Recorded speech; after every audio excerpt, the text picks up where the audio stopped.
Hello दोस्तों, कैसे हो आप सब। तो स्वागत है आप सबका हमारे प्यारे से YouTube channel study with Sharda में। और आज की इस वीडियो में भाई क्लास 9 के हिस्ट्री का पहला चैप्टर यानी फ्रेंच रेवोल्यूशन को बहुत ही डिटेल में समझेंगे। और इसके बाद आप लोगों को कोई डाउट नहीं रह जाएगा भाई। कोशिश करूंगा कि मैं अच्छे से समझाऊं एक एक चीज।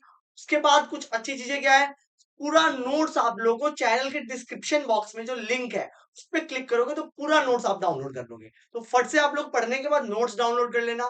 और नोट्स के लास्ट में सारे एमसीक्यूज, सारे इंपॉर्टेंट क्वेश्चंस, सारा मैप वर्क आपको दे रखे गए हैं। तो आपको एग्जाम्स में ये क्वेश्चंस, ये एमसीक्यूज और ये मैप वर्क बहुत काम आने वाले हैं। तो सबसे पहले क्या करना है, अपन को पूरी तसल्ली से चैप्टर को पढ़ना है भाई। चलो तो स्टार्ट करते हैं बिना किसी देर किए हुए। सबसे पहले मोटे मोटी मैं बता दूं कि तुम्हें पढ़ना क्या है। फ्रेंच रेवोल्यूशन चैप्टर का नाम है। इसमें सबसे पहली जो इवेंट पढ़नी है वो इवेंट है बेस्टाइल अटैक। पहली इवेंट कौन सी है भाई? बेस्टाइल किले पे जो हमला हुआ है उसे पढ़ना है। और फिर इस हमले के साथ साथ स्टार्ट हुई एक चीज जिसका नाम था फ्रेंच रेवोल्यूशन। तो अब ये फ्रेंच रेवोल्यूशन क्यों हुई, व्हाट वर द कॉजेज, तो इसके कॉजेज पढ़ने हैं। जब बेस्टिल वाला हमला अगर कंप्लीट होगा तो उसके बाद हमें फ्रेंच रिवॉल्यूशन के कॉजेस पढ़ने हैं, जिसमें सोशल कॉज, इकोनॉमिक कॉज और पॉलिटिकल कॉज है। उसके बाद फ्रेंच रेवोल्यूशन के बाद जब फ्रेंच में मोनार्की, मोनार्की मतलब राजा, राजा खत्म हो जाएगा और आएगी कॉन्स्टिट्यूशनल मोनार्की। यानी कि एक कॉन्स्टिट्यूशन होगा और राजा होगा। ये जो कॉन्स्टिट्यूशनल मोनार्की है ये राजा की पावर्स को कम करते हैं। चैप्टर में आप लोग को धीरे धीरे अच्छे से समझना है। फिर कॉन्स्टिट्यूशनल मोनार्की से रिपब्लिक बनने की जो नियम है, यानी कि राजा को हमेशा के लिए ही खत्म हो जाएगा, वो पढ़ेंगे कि वो कैसे हुआ। जब राजा चला गया तब आया आतंक का काल। तब आया एक राक्षस, आतंक का काल, रीजन ऑफ टेरर, वो पढ़ना है हमें भाई। फिर डायरेक्टरी रूल, डायरेक्टरी रूल वो रूल है भैया जिसमें सब लोग आपस में लड़ रहे थे, अबे तू कर ले, अबे तू कर ले, अबे जा, मैं नहीं करता, तेरे मुंह पे पानी फेंक के मारूंगा। ये सब चीजें डायरेक्टरी रूल, यानी मस्त चीज थी। फिर नेपोलियन बोनापार्ट के बारे में पढ़ेंगे। फिर पढ़ेंगे ओहो वो मनिया, आहा वे मनिया। विमेन का क्या रोल है पूरे रेवोल्यूशन में, विमेन के लाइव्स को इंप्रूव करने के लिए कौन कौन से स्टेप्स उठाए गए, और स्लेवरी कैसे खत्म हुई। और फिर पढ़ेंगे कि रेवोल्यूशन ने एवरीडे लाइफ यानी लोगों की जो लाइफ थी, पर डे लाइफ, उसको कैसे चेंज किया। तब जाके हमारा पूरा चैप्टर खत्म होगा।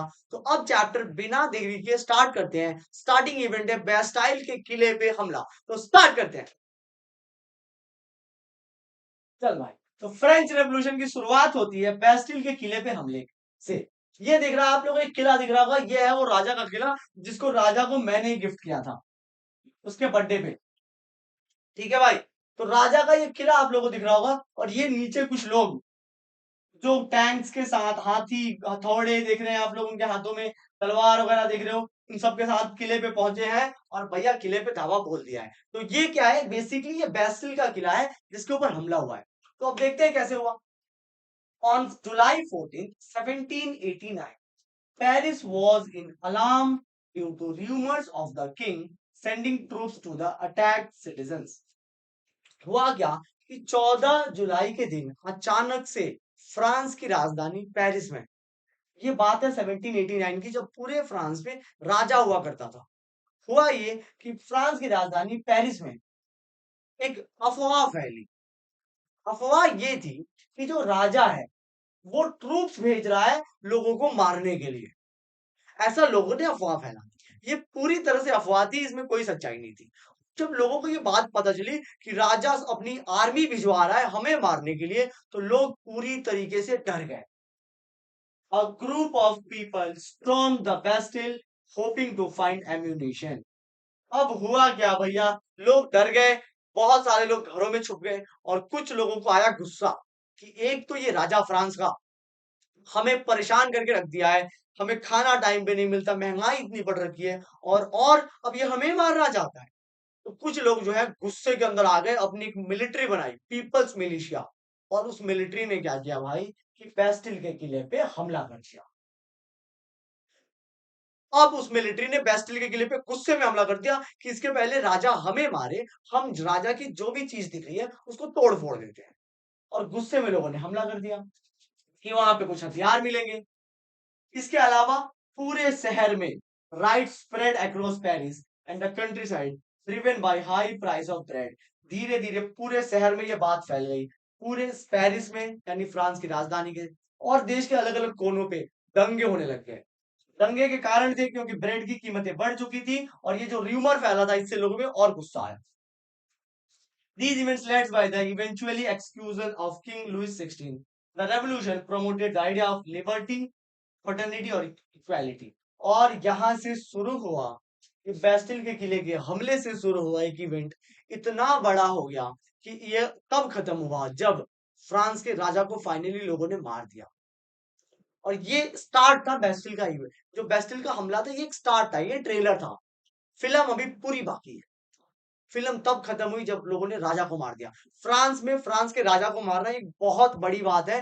फ्रांस एक बहुत स्ट्रॉन्ग स्टेट हुआ करता था, बहुत मजबूत स्टेट हुआ करता था, जहां पे राजा को मारना दूर की बात, इस बात को सपने में भी सोचना बहुत बड़ी जुर्म होती थी, बहुत बड़ा ये चीज होती थी। तो अब लोगों ने कैसे मारा आखिर, ये जो है ये एक्चुअली फ्रेंच रेवोल्यूशन की शुरुआत है। और फ्रेंच रेवोल्यूशन में 3 चीजें निकल के आई, लिबर्टी, फ्रेटर्निटी और इक्वालिटी। तो आई होप तुम्हें बेस्टिल का इवेंट समझ में आया होगा। और ये इवेंट क्या था, ये एक बहुत बड़ी घटना की शुरुआत थी बस। तो अब आप लोगों के दिमाग में एक सवाल आ रहा होगा, सवाल ये आ रहा होगा कि जो फ्रांस की जनता अब तक परेशान थी, राजा ने ब्रेड की कीमतें बढ़ा दी थी, बहुत परेशान करता था वहां पे फ्रांस का किंग लुई 16। आखिर फ्रांस की जनता ने एक दिन में एक छोटे से अफवाह की वजह से क्यों बेस्टिल के किले को तोड़ दिया। तो बात ये है दोस्तों कि एक छोटी सी बात नहीं थी अफवाह। एक्चुअली क्या था ना कि बहुत लंबे टाइम से उन्हें परेशान किया जा रहा था। आपके घरों में भी देखना होता ये है कि आप ना किसी आदमी से बहुत ज्यादा परेशान होते हैं, बहुत ज्यादा परेशान होते हैं, लंबे टाइम से परेशान होते हैं, और फिर कोई छोटी सी चीज होती है और उसको फिर बड़ा बन जाती है वो छोटी सी चीज। तो एक्चुअली जो अब बड़ा रूप दिख रहा है वो छोटी सी चीज की वजह से नहीं, वो इसलिए दिख रहा है क्योंकि आप बहुत टाइम से उससे परेशान थे। आपकी मम्मियां भी ऐसी करती हैं, आप बहुत परेशान करते हो, फिर कुछ ऐसा छोटी सी बात बोलते हो जिसपे इतना रिएक्ट नहीं करना चाहिए, लेकिन मम्मी आई और तड़ तड़ तड़ तड़ तड़ तड़ तुम्हें मारती। तो एक्चुअली वो लंबे टाइम से गुस्सा चल रहा था बेटा। वो गुस्सा था जब तुमने, याद करो जब तुमने पानी तुमसे मांगा गया था, तुमने पानी नहीं दिया था, तो वो बातें लिखी गई थी और उस चीज की गुस्सा था वो। तो फ्रांस में भी सेम चीज था। ये जो र्यूमर फैला था, र्यूमर की वजह से लोगों ने बेस्टिल को नहीं तोड़ा।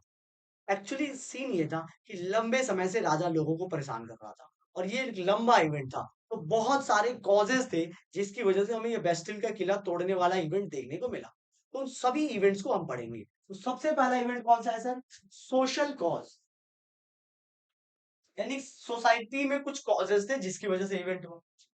पॉलिटिकल कॉज, पॉलिटिक्स में प्रॉब्लम थी। इकोनॉमिक कॉज यानी पैसों में भी दिक्कत थी। इमीडिएट कॉज, इमीडिएट कॉज मतलब भैया जो बहाना मिल गया उन्हें, ठीक है। और फिर इसमें फिलोसफर्स का भी रोल था। ये सब जो चीज थी ना, इन्होंने कलेक्टिवली मिलके, इन सब चीजों ने कलेक्टिवली मिलके फ्रेंच रेवोल्यूशन को किया। तो एक एक करके अब सारे कॉजेस को पढ़ेंगे। तो सबसे पहले पढ़ते हैं कि क्या सोशल कॉज था फ्रेंच रेवोल्यूशन का। तो फ्रेंच रेवोल्यूशन का सोशल कॉज सबसे पहले ये था भाई कि जो फ्रांस की सोसाइटी थी वो 3 पार्ट्स में बटी हुई थी, क्लर्जी, नोबिलिटी और थर्ड स्टेट। फ्रांस की जो पूरी सोसाइटी थी उस पूरी सोसाइटी को 3 स्टेट में बांटा गया था, क्लर्जी, नोबिलिटी और थर्ड स्टेट। यहाँ पे आप लोगों को मैं दिखा देता हूँ। अब क्या है, ये सोशल कॉज था, इसमें बहुत ज्यादा चीजें थी जो आगे आप लोगों को मैं बताऊंगा। पॉलिटिकल कॉज क्या था कि राजा बहुत ज्यादा कमजोर था, फ्रांस का राजा एक वीक लीडर था, अपने देश को बचा नहीं पाया। इकोनॉमिक कॉज क्या था, खजाना बिल्कुल खाली हो चुका था, फसल बर्बाद हो चुकी थी, चीजों के दाम बढ़ रहे थे। इमीडिएट कॉज, और इन्हीं सब चीजों में राजा बहुत ज्यादा परेशान कर रहा था और उसने टैक्स बढ़ाने के लिए मीटिंग बुला ली। ये भैया हो गया इमीडिएट कॉज, मतलब ये हो गया आग में घी डालना। टैक्स बढ़ाने की मीटिंग बुलाई, लोगों में खुंदक, लोगों में गुस्सा, और फिर हुई रेवोल्यूशन। और इस पूरे रेवोल्यूशन में फिलोसफर्स का भी रोल था, क्योंकि जो फिलोसफर्स थे उन्होंने इन लोगों को अवेयर किया था, लोगों को सोचने पे मजबूर किया था कि तुम लोग राजा के खिलाफ लड़ो। तो अब ये सब चीजें जो है उनको डिटेल में देखते हैं एक एक करके। तो सबसे पहले पढ़ते हैं हम लोग सोशल कॉज, सबसे पहले पढ़ते हैं भाई सोशल कॉज। तो सोशल कॉज में देखो, फ्रांस की जो सोसाइटी थी वो 18th सेंचुरी में 3 टुकड़ों में बटी हुई थी, 3 पार्ट्स में फ्रांस की सोसाइटी बटी हुई थी। एक था फर्स्ट स्टेट। फर्स्ट स्टेट में आते थे वे लोग जो क्लर्जी थे, ये चर्च, ये वो लोग होते थे जो चर्चों में काम करते थे और इन्हें किसी भी तरह का टैक्स नहीं देना पड़ता था। इनके पास जमीनें बहुत हुआ करती थी, आम लोगों से भी जमीनें छीन लेते थे और इनका लाइफ मजे में थी फ्रांस में। जो पहले स्टेट के लोग थे यानी क्लर्जी लोग, इनकी लाइफ कैसे थी? मजे में थी। उसके बाद दूसरा स्टेट आता है जो थे नोबिलिटीज। ये जनरली राजा के दरबारों में काम करने वाले ऑफिशियल्स होते थे।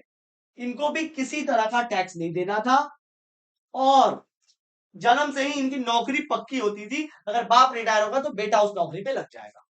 तो ये फर्स्ट और सेकंड स्टेट का सीन है। थर्ड स्टेट का सीन क्या है सर? थर्ड स्टेट में आते थे मैंगो मैन यानी आम आदमी, जिनमें होते थे किसान, आर्टिसंस, मर्चेंट्स यानी व्यापारी लोग। और इनको करना पड़ता था बेटा बहुत सारे टैक्सों को पे। यानी फर्स्ट और second state, first state clergy यानी जो चर्च में काम कर रहा है, और नोबिलिटी जो ऑफिशियल्स हैं, उन दोनों को कोई टैक्स नहीं देना पड़ता था। सारा टैक्स थर्ड स्टेट यानी आम आदमी को देना पड़ता था, किसानों को देना पड़ता था, मजदूरों को देना पड़ता था। ये टैक्स बेसिकली दो तरह के थे। एक था तीथ। तीथ मतलब था भाई कि ये टैक्स जो होता था ये चर्च देती थी, चर्च, चर्च को देना पड़ता था ये टैक्स। ये टैक्स चर्च को कौन देता था? वही थर्ड स्टेट के लोग, उसे हम कहते थे तीथ। और दूसरा था टाइल। टाइल वो था जो गवर्नमेंट को देना पड़ता था।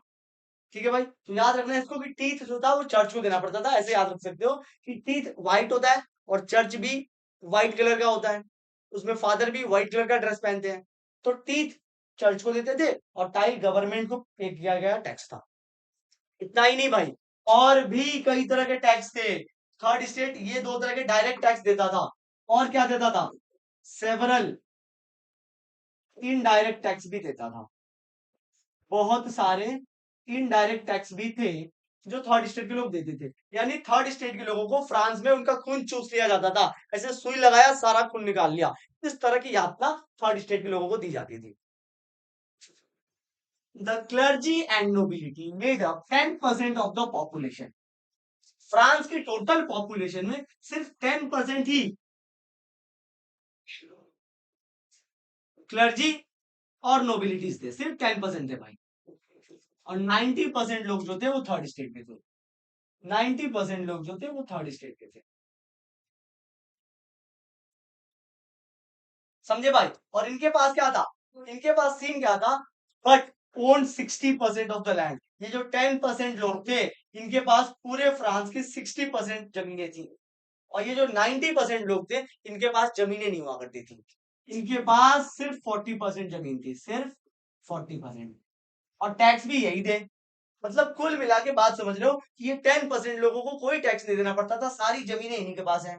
ये 90% जो थर्ड स्टेट है, इसको सारा टैक्स देना पड़ रहा है, टीथ देना पड़ रहा है, टील देना पड़ रहा है, और बहुत सारे इनडायरेक्ट टैक्स देने पड़ रहे हैं। और इसी की वजह से थर्ड स्टेट के लोग जो थे वो बहुत लंबे टाइम से गुस्से में थे। उनको एक मौका चाहिए था ब्लास्ट होने के लिए, राजा पे गुस्सा निकालने के लिए। तो ये था भाई फ्रेंच का सोशल कॉज। क्या था कि तीन स्टेट में लोग बटे हुए थे, पहले दो की मौज थी और दूसरे की थी सजा।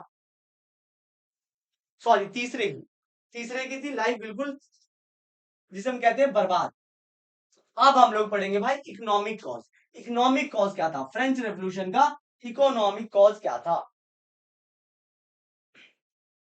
तो इकोनॉमिक कॉज में हमारा था भाई subsistence crisis. Subsistence crisis. The population of France, population जो थी फ्रांस की अचानक 23 मिलियन थी 1715 में। 1715 में पॉपुलेशन थी 23 मिलियन, और 1789 यानी जब रेवोल्यूशन हुआ तो पॉपुलेशन हो गई 28 मिलियन। बेटा 50 लाख लोग बढ़ गए, 50 लाख अचानक से पॉपुलेशन बढ़ गई। Production could not keep up with the rising demand. जिस डिमांड के साथ पॉपुलेशन बढ़ी, उस डिमांड के साथ फूड प्रोडक्शन नहीं बढ़ पाया, जिससे कि फूड के प्राइसेस बहुत तेजी से बढ़ गए। ये तो आप समझ सकते हो ना, जैसे आपके घर में मान लो 4 रोटी बन रही है, एक आदमी है। अब क्या हुआ, एक दिन गेस्ट आ गए 8 आदमी, और रोटी अभी भी 4 ही है, तो होगी क्या भाई? लड़ाई ही होगी ऑब्वियसली। वही चीज हुआ कि प्रोडक्शन जो था खाने का, खेतों में जो प्रोडक्शन होता था वो नहीं बढ़ा, लेकिन पॉपुलेशन 50 लाख बढ़ गई। Most workers working as a labours did not see rise in wages. इसके अलावा जो मोस्टली फ्रांस के लोग होते थे, जो लेबर होते थे, उनकी तनख्वाह नहीं बढ़ी, उनके वेजेस भी नहीं बढ़े। खाने की कीमत बढ़ गई लेकिन तनख्वाह नहीं बढ़ी। तो खाएंगे कैसे भाई? The situation worsened when droughts and hail reduced harvest. उसके बाद अब होता है भैया क्या कि जो थोड़ा बहुत प्रोडक्शन हो रहा था वो भी बंद हो गया जब पूरे फ्रांस में ड्रॉट यानी सूखा पड़ गया। हेल मतलब कभी कभी बारिश ने पूरी फसल को बर्बाद कर दिया। तो अब फ्रांस में क्या हुआ, this led to frequent subsistence crisis. लोगों को जीने की दिक्कतें आने लगी, causing the wide spread food scarcity in the old regime. यानी कि पूरी चीजें जो क्या हो गई, फ्रांस का सत्यानाश हो गया। यानी कि पॉपुलेशन बढ़ी, प्रोडक्शन नहीं बढ़ पाया, जिससे सबसिस्टेंस क्राइसिस की सिचुएशन आ गई। सबसिस्टेंस क्राइसिस मतलब क्या होता है भाई, the basic needs, the basic needs जो थे भैया लोगों के, वो बेसिक नीड्स भी फुलफिल नहीं हो पा रहे थे। बेसिक नीड्स ऑफ लिवलीहुड वो डेंजर में था।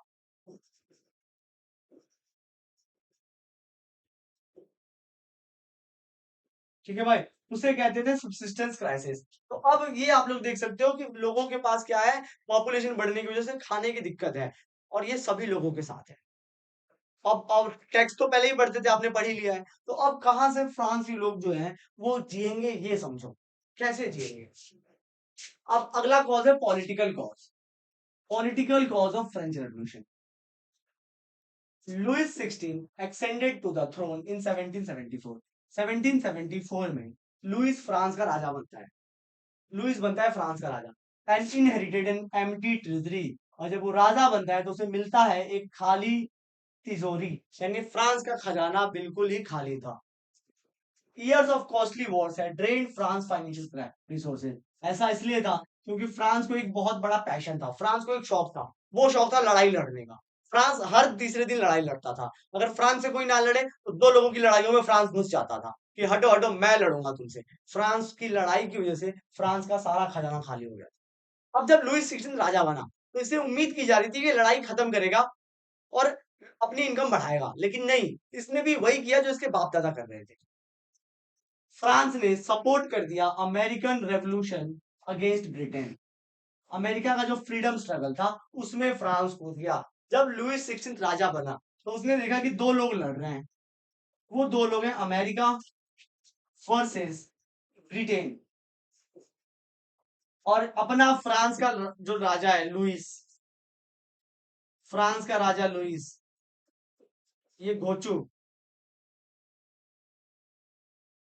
ठीक है, ये फ्रांस का राजा क्या कर रहा है, कह रहा है मुझे लड़ना है तुम्हारे बीच में। और ये आ गया अमेरिका की तरफ से कि मैं थारा भाई तुम्हारी मदद करूंगा। इसके पास इसकी फटी जेब, इसके पास खुद पैसा नहीं है, लेकिन ये आ गया अमेरिका को मदद करने के लिए। और अमेरिका को मदद करने के लिए क्या किया भैया, इसने लोन ले लिया। लोन 2 बिलियन लिबरेज, लिबरेज जो है वहां की करेंसी है, वहां की करेंसी 2 बिलियन लिबरेज, वहां उसने क्या कर लिया, लोन ले लिया। और उसने अमेरिका को मदद की, अमेरिका लड़ाई जीत गया। इसमें बताओ फ्रांस को क्या मिला, कुछ नहीं मिला। सिर्फ फ्रांस के लोगों के ऊपर और ज्यादा कर्ज बढ़ गया 2 बिलियन लिवरेज का। The extravagant court at Versailles also contributed significantly to the financial strain। इसके अलावा अब भी इसको शांति नहीं मिली, इसने अपने कोर्ट में और खर्च करने स्टार्ट कर दिए। कोर्ट मतलब पहनने वाला कोर्ट नहीं, जहां पे ये बैठता था राज दरबार, उस राज दरबार में और खर्चे शुरू हो गए। डेली डांस होता था, मुन्नी बदनाम हुई ऐसे करके, डेली। अब भैया कितना ज्यादा खर्च होगा, to cover regular expenses like the army, fort, government office and university, the state was forced to increase tax। अब इतना ज्यादा खर्च, पहले से ही 2 बिलियन लिवरेज खर्च है, कोर्ट में दबा के खर्च कर रहा है ये अपने, डेली वहां पे जश्न चल रहा है, डांस चल रहा है, तो इतना पैसा कहाँ से आएगा। तो बेसिकली इस घोचू ने डिसाइड किया कि हम टैक्स बढ़ाते हैं। लुइस 16 ने कहा हम टैक्स बढ़ाते हैं। तो बेसिकली पॉलिटिकल कॉज क्या हो जाएगा कि लुइस 16 एक गधा रूलर था, जिसके पास बिल्कुल ही किसी तरह का नॉलेज नहीं था। और अब आता है रोल ऑफ फिलोसफर्स। फिलोसफर्स का क्या भूमिका थी। फ्रांस में बेसिकली 3 फिलोसफर्स थे, एक थे जॉन लॉकी, एक थे रूसो,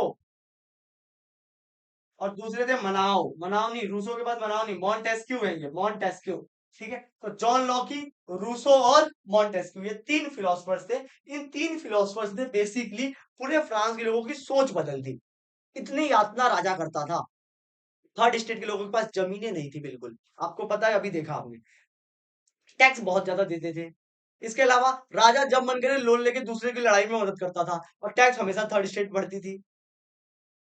पॉपुलेशन बढ़ गया था, ब्रेड की कीमतें बढ़ गई थी, खाने को कुछ नहीं था। फिर भी फ्रांस के लोग राजा को कुछ नहीं बोलते थे, क्योंकि उन्हें लगता था कि राजा तो भगवान होता है। लेकिन ये जो तीन लोग थे, जॉन लॉकी, रूसो और मॉन्टेस्क्यू, इन तीन लोगों ने पूरे फ्रांस की सोच बदल दी। इन्होंने कहा कि अगर राजा गलत कर रहा है तो उसको तोड़ो, उसको पकड़ के मारो। जॉन लॉकी ने अपनी किताब लिखी, टू ट्रीटीज ऑफ गवर्नमेंट। उसने अपनी जो बुक लिखी, टू ट्रीटीज ऑफ गवर्नमेंट, उसने उसने कहा कि जो किंग होता है वो कोई डिवाइन नहीं होता है। डिवाइन मतलब पहले लोग ये मानते थे ना कि जो किंग होता है, डॉक्ट्रिन ऑफ डिवाइन के बारे में उसने हमला किया। पहले लोग ये मानते थे कि जो किंग होता है वो राजा जो होता है उसको भगवान ने भेज रखा है, डिवाइन ने भेज रखा है, और अगर वो कुछ गलत भी कर रहा है हमारे साथ तो वो उसका हक है, क्योंकि उसको तो भगवान ने भेज रखा है। लोगों की यही सोच थी। लॉकी ने अपनी बुक जो लिखी, उस बुक में उसने क्लियरली डॉक्ट्रिन ऑफ डिवाइन को क्रिटिसाइज किया। उसने कहा ऐसा कुछ नहीं है, कोई भगवान ने नहीं भेज रखा है इस राजा को। ठीक है, तो लोगों को समझ में आया कि शायद ये बात सही कह रहा है। फिर रूसो ने जो अपनी किताब लिखी, द सोशल कॉन्ट्रैक्ट, उसमें उसने ये बताया कि जो गवर्नमेंट होती है, यानी जो राजा होता है, वो बेसिकली जनता के साथ एक कॉन्ट्रैक्ट से बंधा हुआ होता है, जिसमें कॉन्ट्रैक्ट होता है लोगों के बीच में और जो लीडर होता है उसके बीच में एक कॉन्ट्रैक्ट होता है। अगर लीडर अपना कॉन्ट्रैक्ट की प्रॉमिस फुलफिल नहीं कर रहा है तो जनता के पास पूरे राइट्स हैं कि उसको मार के भगा दे। तो अब सोशल कॉन्ट्रैक्ट वाली बुक से लोगों को थोड़ा और समझ में आया। और फिर मॉन्टेस्क्यू ने जो अपनी बुक लिखी, जिसका नाम था द स्पिरिट ऑफ लॉ, उस बुक में उसने ये बताया कि जब हम फ्रांस से राजा को हटा देंगे तो अपने देश में एक सिस्टम लाएंगे जिसमें एक लेजिस्लेचर होगा, एक एग्जीक्यूटिव होगा, एक जुडिशियरी होगी। ये सिस्टम उसने लोगों के सामने इंट्रोड्यूस किया। लोगों को ये बात समझ में आ गई, क्योंकि लोग अभी भी पूछ रहे थे कि चल भाई ठीक है, किंग जो है उसको हमने मार दिया, तो अब क्या बता, अब क्या। तो हमारे मॉन्टेस्क्यू ने जो बुक लिखी उसमें उसने बताया कि जब किंग खत्म हो जाएगा तो हम एक सिस्टम लाएंगे जहां पे तीन लोग होंगे। एक होगा लेजिस्लेचर, जिसका काम क्या होगा, रूल्स बनाना। एक होगी एग्जीक्यूटिव, जिसका काम होगा रूल्स को लागू करना। और एक होगी जुडिशियरी, जो टोटली आजाद होगी और वो किसी को भी सजा सुनाएगी जो गलत करेगा। लोगों को ये तीनों बात समझ में आई और लोग अब रेडी थे राजा को खत्म करने के लिए। ठीक है, तो ये जो तीन लोगों ने जो अपनी अपनी किताबें लिखी, इस किताबों से बहुत ज्यादा मदद हुई किसको, फ्रांस के लोगों को। फ्रांस के लोगों के एक दिमाग में जो चीज बैठी हुई थी कि राजा को नहीं मार सकते, ये चीजें खत्म हो गई। तो ये जो चीज है, अब क्या हुआ, आप लोगों को कॉज समझ में आ चुका होगा, अच्छे से समझ में आया होगा कि आखिर फ्रेंच रेवोल्यूशन क्यों हुआ। और एग्जाम्स में ये कॉजेज आते भी हैं। ठीक है भाई, अब एक इंपॉर्टेंट फैक्टर था कि आखिर भैया फ्रांस में राजा को मारना है, ये बात तो सही है क्योंकि राजा ने अत्याचार कर दिया है, लेकिन मारेगा कौन। तो मारने के लिए कृष्ण का जन्म हुआ, यानी मिडिल क्लास का जन्म हुआ भाई, मिडिल क्लास का। मिडिल क्लास जो थी वही वे लोग थे जिन्होंने फ्रांस के राजा को हमेशा से मोनार्की खत्म करने में अपना बड़ा कंट्रीब्यूशन निभाया। 18th सेंचुरी के आसपास एक नया सोशल ग्रुप इमर्ज हुआ पूरे यूरोप में और फ्रांस में। दिस क्लास गेन वेल्थ, इनके पास थोड़ा बहुत पैसा था क्योंकि ये मेहनत करते थे, प्रोडक्शन करते थे, ऊन वगैरह का, सिल्क का, इस सब चीजों का प्रोडक्शन करते थे। और ये लोग चाहते थे, ये मिडिल क्लास में ना बहुत पढ़े लिखे लोग होते थे, ये मिडिल क्लास बहुत ज्यादा एजुकेटेड होता था। ये लोग होते थे बहुत एजुकेटेड, लेकिन इनको नौकरियां नहीं मिल पाती थी, एजुकेटेड होने के बाद भी इनको नौकरी नहीं मिल पाती थी। अच्छा, मिडिल क्लास को एजुकेटेड होने के बाद भी नौकरी क्यों नहीं मिल पाती थी, क्योंकि सारी नौकरियों पे किसका कब्जा था, सारा कब्जा जो था वो किसका था, कब्जा जो था वो था फर्स्ट स्टेट, यानी क्लर्जी और नोबिलिटी का। जन्म से ही कब्जा था उनका। तो सीट अगर खाली होगी तब तो इनको नौकरी मिलेगी मिडिल क्लास वालों को। तो मिडिल क्लास जो था ना वो बेसिकली परेशान था।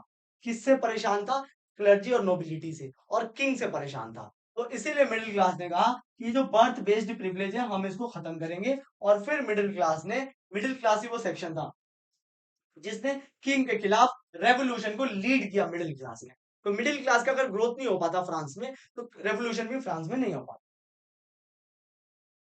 ठीक है, तो अब आप लोगों को यहां तक एक बात समझ में आ गई होगी। क्या बात समझ में आ गई यहां तक, कि आखिर रेवोल्यूशन क्यों हुआ और रेवोल्यूशन करने वाले कौन थे। तो आप लोग एक बार मुझे बता दो, फिर से समराइज कर देता हूं मैं। रेवोल्यूशन क्यों हुआ? क्योंकि सोशल क्लॉज ये था कि 3 स्टेट्स में फ्रांस बटा हुआ था। इकोनॉमिक कॉज ये था कि पैसे नहीं थे राजा के पास, फिर भी अमेरिका को हेल्प करनी है लड़ाई में, 2 बिलियन लिवरेज का लोन ले लिया। तीसरा रीजन क्या था? कि जो सबसिस्टेंस क्राइसिस थी, यानी कि पॉपुलेशन अचानक से बढ़ गई और प्रोडक्शन बढ़ा ही नहीं, तो फूड प्राइस बढ़ गए, तो सबसिस्टेंस क्राइसिस आ गई, लोगों के पास खाने को नहीं था, इसलिए रेवोल्यूशन हुआ। और चौथा कॉज था कि जो फिलोसफर्स उन्होंने लोगों को समझाया कि तुम्हें रेवोल्यूशन करना चाहिए, उन्होंने अपनी किताबें लिखी, लोगों ने किताबें पढ़ी, लोगों को अवेयरनेस है। और अब फिर हमने पढ़ा क्या, जब कॉजेज हमने समझ लिए तो हमने पढ़ा कि वो कौन से लोग थे जिन्होंने रेवोल्यूशन किया, तो वो बेसिकली मिडिल क्लास लोग थे। कौन थे? Middle class. तो अब यहां से एक कहानी स्टार्ट होगी। कौन सी कहानी स्टार्ट होगी? कि मोनार्की से कॉन्स्टिट्यूशनल मोनार्की। सर मोनार्की का मतलब क्या होता है? मोनार्की मतलब किंग। अब तक फ्रांस में होता था किंग, तो किंग से लेके किंग प्लस कॉन्स्टिट्यूशन, ये एक बहुत बड़ा चेंज था भाई।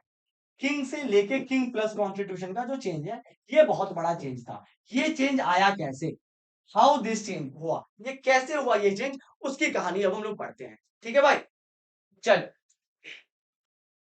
हाँ जी, किंग से कॉन्स्टिट्यूशन यानी किंग टू कॉन्स्टिट्यूशन की जो कहानी है, वो कहानी कैसे हुई भाई? किंग से कैसे कॉन्स्टिट्यूशन पे पहुंचे? तो इतनी ज्यादा परेशानियां थी फ्रांस के लोगों को, इतनी ज्यादा परेशानियां थी। अब उन्हें चाहिए थी एक आग की जरूरत। आपने देख लिया कैसे सोसाइटी बटी हुई थी, ब्रेड के लिए इवन पैसे नहीं थे, लुइस अलग अमेरिका को हेल्प कर रहा था। उन्हें चाहिए थी एक चिंगारी जिससे पूरा आग लग जाए। वो चिंगारी की शुरुआत कैसे होती है, यानी इमीडिएट कॉजेज क्या क्या थे? होता यह है कि 5 मई 1789 को, ये डेट्स आप याद रखना, लुइस 16 जो फ्रांस का किंग है, उसने स्टेट जनरल की असेंबली बुलाई। स्टेट जनरल की असेंबली बुलाई। सर ये स्टेट जनरल क्या था? एक्चुअली क्या था ना कि ये स्टेट जनरल जो था, वो एक पॉलिटिकल बॉडी थी। Political body. Sir political body क्या होती है? मतलब कि किंग जो है ना, वो डिसीजंस जो है, जो भी डिसीजंस लेने होते थे, वो स्टेट जनरल की मीटिंग्स में ही लेता था। तो स्टेट जनरल की उसने बैठक बुलाई। बैठक में क्या हुआ, फर्स्ट स्टेट से और सेकंड स्टेट से 300 लोग गए, यानी टोटल 600 लोग। और थर्ड स्टेट के जो लोग थे, वो गए 600, क्योंकि थर्ड स्टेट की पॉपुलेशन ज्यादा थी, तो थर्ड स्टेट से 600 लोग गए। और थर्ड स्टेट के लोगों को क्या किया गया, पीछे खड़ा कर दिया गया, और फर्स्ट और सेकंड स्टेट के लोगों को आगे बिठाया गया कुर्सियों पे। समझ गए आप लोग कि the people of third state were made to stand at the back. कहा गया तुम लोग पीछे चले जाओ, पीछे खड़े हो जाओ आगे चुपचाप। ठीक है, और स्टेट जनरल की मीटिंग स्टार्ट हो गई। The third state was represented by wealthier and educated members. अब क्या हुआ था कि पहले जब स्टेट जनरल्स की मीटिंग बुलाई जाती थी, तो थर्ड स्टेट के बेवकूफ बेवकूफ लोग आ जाते थे, उन्हें कुछ पता ही नहीं चलता था, और राजा को जो करना होता था वो कर लेता था। लेकिन इस बार क्या हुआ, क्योंकि अब फ्रांस में चीजें बदल चुकी हैं, मिडिल क्लास आ चुका है, ये मिडिल क्लास बहुत समझदार है। तो इस बार जो मीटिंग बुलाई गई 5 मई 1789 को, इसमें जो थर्ड स्टेट से लोग गए थे, वो सारे के सारे अमीर लोग और पढ़े लिखे लोग थे। और ये बस मूड बना के ही गए थे कि अगर हमारे अगेंस्ट कोई सा भी प्रपोजल आया स्टेट जनरल में, तो हम स्टेट जनरल्स का बाइकआउट कर देंगे, ये डिसीजन कैसे भी लागू नहीं होने देंगे। ठीक है भाई, जिसमें पीजेंट्स थे, artisans and women excluded from the assembly. ठीक है भाई, तो पीजेंट्स, आर्टिसन, वुमेन को क्या कर दिया गया था, असेंबली से हटाया गया था, सिर्फ वेल्दियर और एजुकेटेड मेंबर्स पहुंचे थे। Historically voting in state general was done by state wise. The third state demanded individual voting rights. होता ये था भाई कि हर एक स्टेट के पास एक वोट होती थी।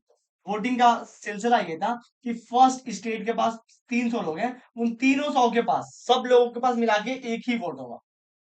सेकंड स्टेट को भी एक ही वोट मिलेगा, इसको भी एक वोट। और थर्ड स्टेट के जो 600 लोग गए हैं, उससे कोई फर्क नहीं पड़ता कितने लोग गए हैं, वोट तो एक ही होगा। ऐसे करके मान लो अगर कोई प्रपोजल आता है टैक्स बढ़ाने का, तो फर्स्ट स्टेट और सेकंड स्टेट तो खुशी खुशी बोलेंगे हाँ हाँ बढ़ा लो, हमें कौन सा देना है।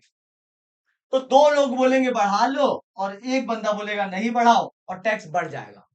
बहुत इजी प्रोसेस था, ठीक है। लेकिन इस बार क्या हुआ, पहले कैसे होता था, स्टेट जनरल की मीटिंग में वोटिंग स्टेट वाइज होती थी। अब क्या हुआ, थर्ड स्टेट ने डिमांड की, third state demanded individual votings. उसने कहा कि स्टेट वाइज वोटिंग नहीं होगी, हर एक मेंबर के पास एक वोट होना चाहिए। अब बताओ, अगर हर एक मेंबर के पास एक वोट हो तो फर्स्ट स्टेट से 300 मेंबर 300 वोट, सेकंड स्टेट से भी 300 मेंबर 300 वोट, और थर्ड स्टेट से 600 मेंबर तो 600 वोट। तब तो प्रपोजल पास ही नहीं हो पाएगा। राजा ने कहा नहीं नहीं, when the king rejected their proposal, राजा ने कहा मैं नहीं मानता, तुम जैसा बोलोगे वैसा थोड़ी करूंगा मैं, चलो भागो यहाँ से। तो उसने क्या किया, टोटली इस प्रपोजल को रिजेक्ट कर दिया। जब उसने इस प्रपोजल को रिजेक्ट कर दिया तो the members of third state के जो लोग थे उन्होंने मीटिंग का ही बाइकआउट कर दिया, कहा हम लोग मीटिंग में आएंगे, और वो लोग बाइकआउट करके चले गए। और ये जो टैक्स बढ़ाने वाला प्रपोजल था ये यहीं पे रुक गया, कलेश हो गया कुल मिला के। अब थर्ड स्टेट के लोग यहाँ पे चुप नहीं बैठे। On 20th June 1789, 20 जून 1789 को the third state declared themselves the National Assembly and promised to write a new constitution.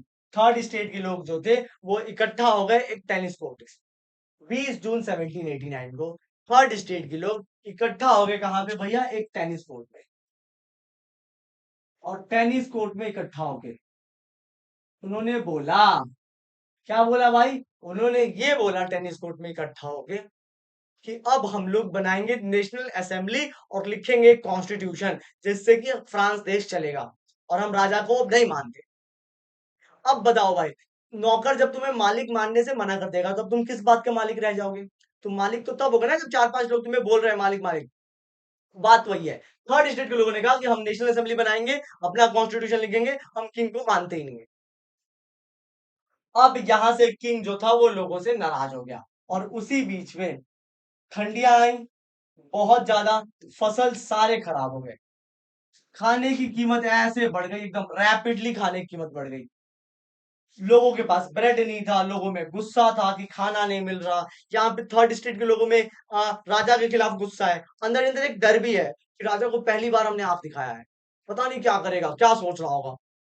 ठीक है, खाना नहीं मिल रहा, ये गुस्सा अलग है। और इसी के साथ जब 14 जुलाई 1789 को आसान हो गया ये रूमर फैलाना कि राजा लोगों को मारने वाला है, ये रूमर इजीली फैल गया क्योंकि इसके जस्ट पहले थर्ड स्टेट ने राजा की मीटिंग को बाइकआउट किया था। तो थर्ड स्टेट में भी एक डर था कि राजा कुछ ना कुछ करेगा। अब पता नहीं किसी ने हवा में बात फैला दी कि राजा तुम सबको आर्मी भेज के मरवाने वाला है, तो इजीली ये रूमर फैल गया। और लोगों में ब्रेड की प्राइसेस की वजह से, खाने की दिक्कत की वजह से पहले से ही गुस्सा था, तो लोगों ने अटैक कर दिया बेस्टिल पे, बेस्टिल के किले पे अटैक कर दिया, और राजा का जो भी किला उन्हें दिखा, जो भी चीज दिखी उसको तोड़ फाड़ शुरू कर दिया।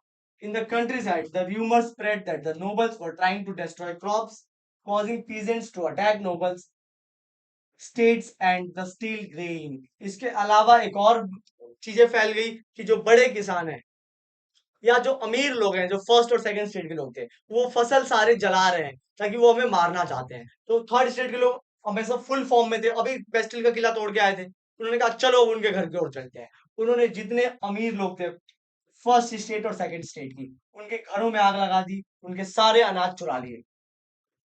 King Louis 16 finally recognise the national assembly. Louis 16 बिल्कुल कांप रहा था, लुइस 16 कांप रहा था बिल्कुल। उसने नेशनल असेंबली को रिकॉग्नाइज किया, उसने कहा कि ठीक है भाई, तुम लोग की जो भी डिमांड्स होंगी मैं मान जाऊंगा, और जो नया कॉन्स्टिट्यूशन था उसको उसने मान लिया। और यहां से भाई यही से शुरू हो गया मोनार्की से कॉन्स्टिट्यूशनल मोनार्की का पूरा सफर पूरा हो गया। लुइस डर गया इन सभी इवेंट के बाद, उसने कहा कि ठीक है मैं कॉन्स्टिट्यूशन मान लेता हूँ, लाओ कॉन्स्टिट्यूशन लिख रहे हो ना लिखो, और मैं उसी कॉन्स्टिट्यूशन के अकॉर्डिंग काम करूंगा, खुश हो जाओ तुम लोग। ठीक है, तो अब ये बहुत बड़ा चेंज था फ्रांस के पॉइंट ऑफ व्यू से। 4 अगस्त 1789 को फ्यूडल सिस्टम हमेशा के लिए खत्म कर दिया गया, और चर्च के पास जो भी जमीनें थी वो सारी जमीनें चर्च से क्या कर ली गई, ले ली गई। जो बर्थ बेस्ड प्रिविलेजेस थे सब खत्म कर दिए गए, क्योंकि थर्ड स्टेट के लोगों को गुस्सा ही तो यही था कि पहले और दूसरों स्टेट के लोगों को बहुत ज्यादा प्रिविलेजेस मिल रही हैं, तो उनसे सारी प्रिविलेज छीन ली गई। ठीक है भाई, और जो कॉन्स्टिट्यूशन बनने का काम स्टार्ट हुआ था 20 जून 1789 को, वो 1791 में वो कॉन्स्टिट्यूशन क्या हो गया, बन गया। और अभी फ्रांस क्या बन चुका है, कॉन्स्टिट्यूशनल मोनार्की। समझ में आया आप लोग को कि ये इमीडिएट कॉज था कौन सा भाई, कि उसने स्टेट जनरल की मीटिंग बुलाई टैक्स बढ़ाने के लिए। थर्ड स्टेट के लोग गुस्से में मीटिंग छोड़ के चले गए क्योंकि राजा ने उनकी बात मानने से इनकार कर दिया। फिर कहाँ इकट्ठा हुए, टेनिस कोर्ट, और क्या लिखना स्टार्ट किया, कॉन्स्टिट्यूशन। अब अंदर उनके डर था कि कॉन्स्टिट्यूशन लिख तो रहे हैं लेकिन राजा गुस्सा है, और इसी डर की वजह से ये रूमर फैल गया कि राजा हमें मारने वाला है। अब लोग डरने वाले थोड़ी थे राजा से। लोगों ने कहा कि इसके पहले राजा हमें मारे हम ही तोड़ देते हैं सारा किला। लोगों ने जो भी फर्स्ट और सेकंड स्टेट के लोग मिल रहे थे उनको मारना शुरू कर दिया। राजा बिल्कुल डर गया और उसने कॉन्स्टिट्यूशन मान ली। तो ये थी पूरी कहानी कॉन्स्टिट्यूशन बनाने की। ठीक है, अब जो नया कॉन्स्टिट्यूशन था उसमें सीन क्या था भाई, तो ये देखो ये था नया कॉन्स्टिट्यूशन। इसमें ये था कि जो किंग है वो अभी भी रहेगा, किंग अभी भी रहेगा, लेकिन किंग जो है वो अब जो मन में आएगा वो नहीं करेगा। एक लेजिस्लेचर बॉडी होगी जिसका नाम था नेशनल असेंबली। एक नेशनल असेंबली होगी 745 मेंबर्स की, और ये नेशनल असेंबली जो प्रपोजल पास करेगी किंग वही करेगा। अब सवाल आता है कि सर नेशनल असेंबली में लोग जाएंगे कैसे, तो नेशनल असेंबली में जाने के लिए होगी वोटिंग। वोटिंग के थ्रू लोग नेशनल असेंबली में जाएंगे।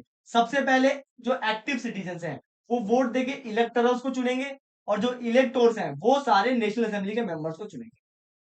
समझे भाई, तो और नेशनल असेंबली किंग को कंट्रोल करेगी। इसके अलावा एक जुडिशरी भी होगी। ये जुडिशरी बिल्कुल ही इंडिपेंडेंट होगी। एक्टिव सिटीजन के लोग वोट देके इस जुडिशरी को चुनेंगे।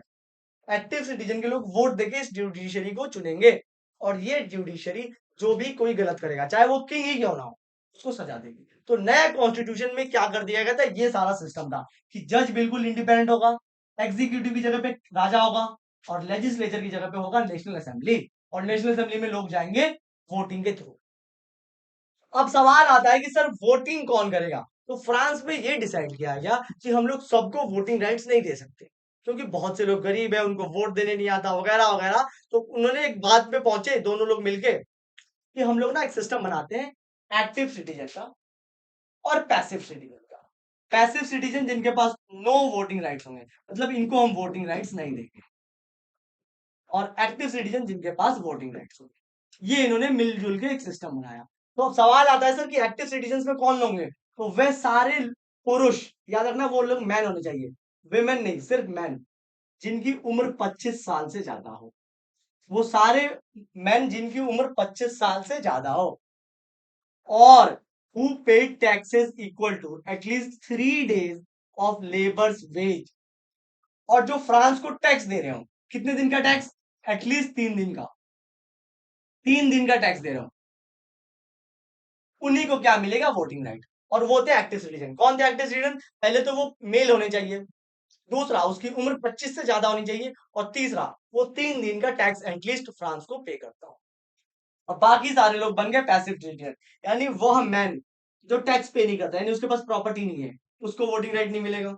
अगर मैन की उम्र 25 से कम है तो उसको वोटिंग राइट नहीं मिलेगा, और जितनी भी विमेन हैं उनको भी वोटिंग राइट्स नहीं मिलेगा। समझ में आया, तो अब ये देख रहे हो आप लोग, ये सारे नीचे जो बच गए लगभग 30 लाख लोग,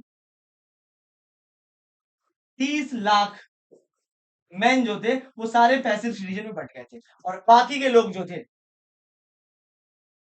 वो बन गए थे क्या, एक्टिव सिटीजन। इसमें कितने लोग थे, इसमें लगभग 28 मिलियन, सॉरी 4 मिलियन, 4 मिलियन लोग थे, टोटल 4 मिलियन जो लोग थे, यानी लगभग 40 लाख लोग, 40 लाख के करीब लोग जो थे वो एक्टिव सिटीजन। तो सारे लोगों को दो तरीके से बांट दिया गया, पैसिव सिटीजन और एक्टिव सिटीजन।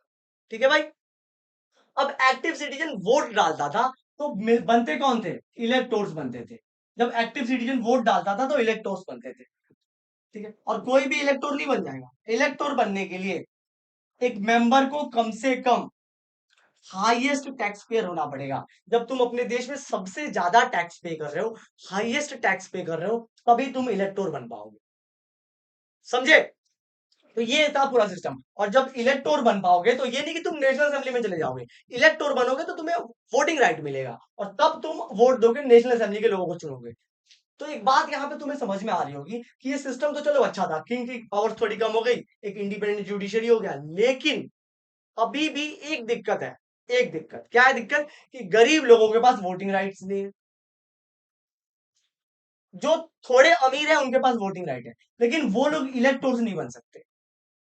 यानी अल्टीमेटली इलेक्टोर बनने के लिए तुम्हें हाईएस्ट टैक्स पेइंग होना पड़ेगा, सबसे ज्यादा पैसे होने चाहिए, और इलेक्टोर ही तो नेशनल असेंबली में जाएगा। यानी नेशनल असेंबली में थर्ड स्टेट को बहुत कम लोग पहुंचते थे, तो अगर बहुत कम लोग पहुंचेंगे थर्ड स्टेट के नेशनल असेंबली में, तो जो फैसले होंगे नेशनल असेंबली में वो फर्स्ट और सेकंड स्टेट के लोगों की फेवर में ही होंगे, और पहले भी ऐसा ही होता था। तो ये एक दिक्कत हो गई 1791 की कॉन्स्टिट्यूशन की। समझ रहे हो भाई? चलो, तो अब इस दिक्कत की वजह से बहुत बड़ा कांड होने वाला है, इस दिक्कत की वजह से बहुत बड़ा कांड होने वाला है, और अब ये जो कांड होगा इसकी वजह से फ्रांस टोटली रिपब्लिक बन जाएगा। अब हमने देखा कि फ्रांस में आ गया है king plus constitution, king plus constitution, ये फ्रांस में आ चुका है, और यहां से हमें पहुंचना है कहां की तरफ, सिर्फ और सिर्फ कॉन्स्टिट्यूशन रह जाए, सिर्फ और सिर्फ कॉन्स्टिट्यूशन रह जाए। ठीक है, पहले क्या हुआ करता था, सिर्फ और सिर्फ किंग हुआ करता था, तो किंग से लेके किंग प्लस कॉन्स्टिट्यूशन वाला हमने पूरा जर्नी देखी। अब किंग प्लस कॉन्स्टिट्यूशन से कॉन्स्टिट्यूशन वाली जर्नी देखी। अच्छा, इस वाली जर्नी में यानी किंग प्लस कॉन्स्टिट्यूशन वाली जर्नी में दिक्कत क्या थी भाई, कि एक्टिव और पैसिव सिटीजन का लोचा लग गया था, जिससे गरीब लोगों के पास वोटिंग राइट्स नहीं था, वो नेशनल असेंबली में नहीं जा सकते थे, और इसी वजह से अब शुरू होगी लड़ाई।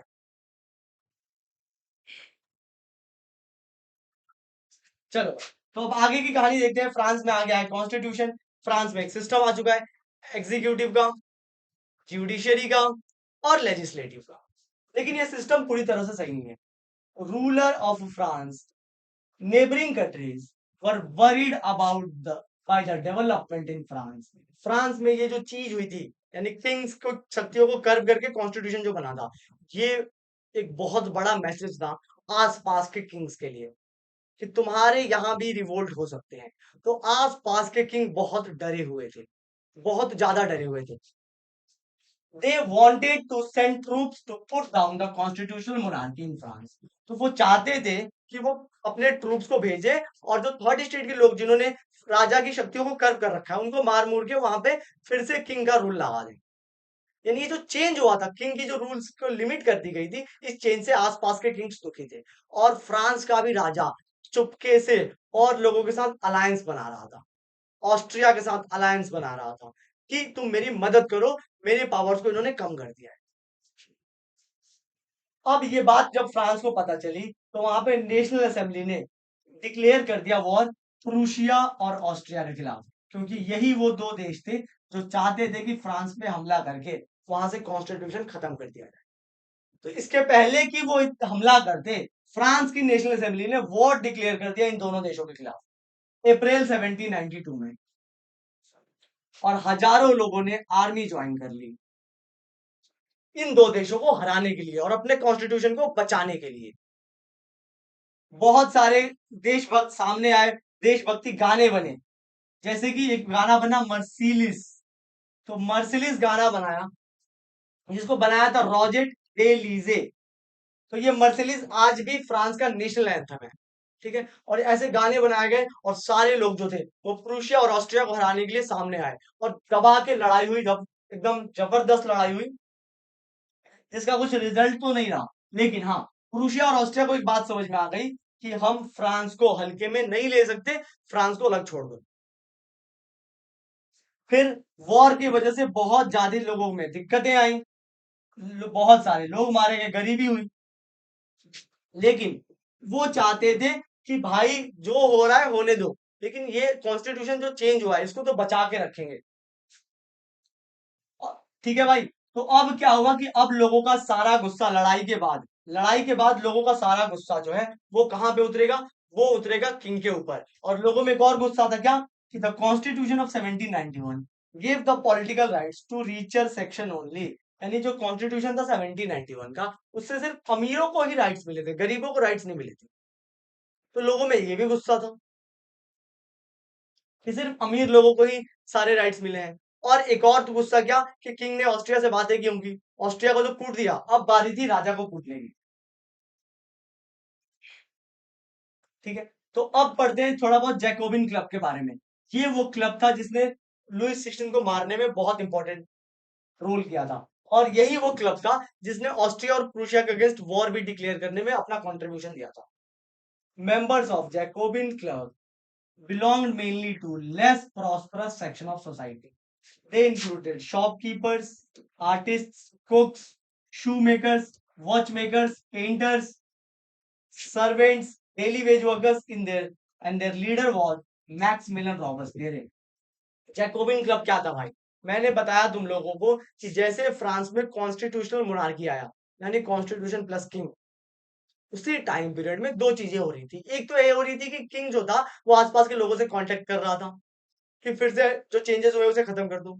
और दूसरी चीज ये हो रही थी भाई कि फ्रांस में बहुत सारे क्लब्स बन रहे थे। उन्हीं में एक क्लब था जैकोबिन क्लब। और इस क्लब के जो मेंबर्स थे वो सब थर्ड स्टेट के लोग थे। छोटे छोटे दुकानदार, आर्टिस्ट, कुक्स, जूते सिलने वाले, घड़ी बनाने वाले, ये सब लोग थे। और इनका लीडर था मैक्सिमिलियन रॉबespierre। मैक्सिमिलियन रॉबespierre भी एक गरीब आदमी था, थर्ड स्टेट का आदमी था। इसका नाम जरूर याद रखना, मैक्सिमिलियन रॉबespierre का नाम। On 10th August 1792, the Jacobin Club attacked the palace of Tuileries with a large number of Parisians. They killed King's guard and held King himself as hostage for several hours. Later, the assembly voted to impress the royal family, to imprison the royal family होगा। यानी कि हुआ ये भाई कि जो Maximilian रॉबespierre था उसने अपने लोगों के साथ मिलके किंग के पैलेस पे हमला कर दिया। किंग के गार्डों को मार दिया क्योंकि गुस्सा था किंग के अगेंस्ट, तूने क्यों फोन किया ऑस्ट्रिया में। और रॉयल फैमिली जो थी उसको उसने बंधक बना लिया। अगस्त 1792 को इलेक्शंस हुए और सारे man, all man above 20 years of age were allowed to vote regardless of their wealth.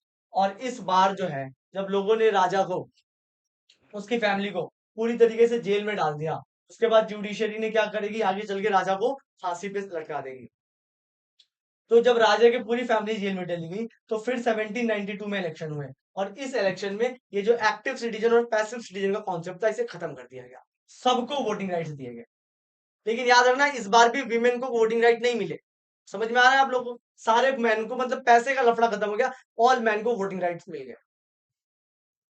The new elected assembly was called convention. और नई असेंबली का नाम पड़ा convention. It abolished monarchy on 21st September 1792 and France was declared a republic. और France बन गया Republic. हमेशा के लिए जो एक किंग हुआ करता था उसे भी लोगों ने हटा दिया। आगे चल के किंग को क्या कर दिया गया, फांसी की सजा दे दी कोर्ट ने।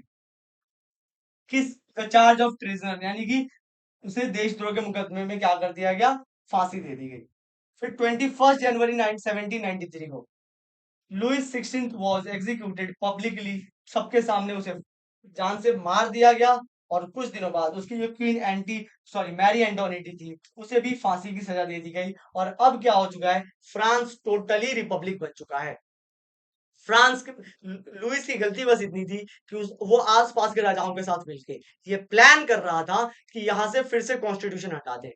लोगों को बात पता चली, लोगों ने पहले ऑस्ट्रिया और प्रूशिया को ठीक किया वहां वॉर डिक्लेयर करके, और फिर आके उन्होंने लुईस को ठीक कर दिया। और इसमें सबसे बड़ा कंट्रीब्यूशन जैकोबिन क्लब और उसके लीडर मैक्सिमिलियन रॉबespierre का था। अब जब फ्रांस में लुईस मर गया है तो अब क्या होगा भाई, अब आएगा फ्रांस में Maximilian रॉबespierre।